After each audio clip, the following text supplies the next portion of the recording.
Hello বন্ধুরা, আশা করি ভালো আছো। চলে এলাম নতুন একটি ভিডিও নিয়ে।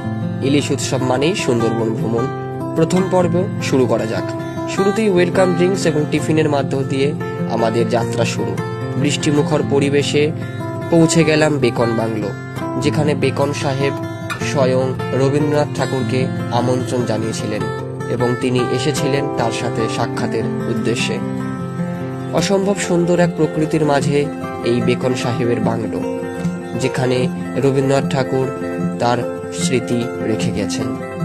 এরপরেই আমরা চিংড়ি মাছের পকোড়া ও চা দিয়ে আমাদের যাত্রা শুরু করলাম। বোটের মধ্যে নিজেকে মাতিয়ে দেওয়া অসম্ভব সুন্দর এক নৌকা ভ্রমণে।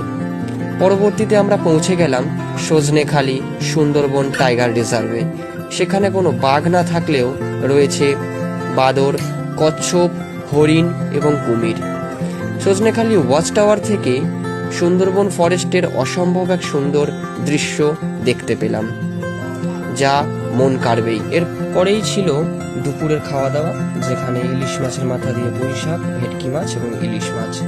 তারপরে একটি ফল, বিকেলে চিকেন পকোড়া ও কফির সাথে ঝুমুর নৃত্য দেখা। রাতের খাওয়া ছিল মাটন ও সাদা ভাত। দেখা হচ্ছে দ্বিতীয় পর্বে।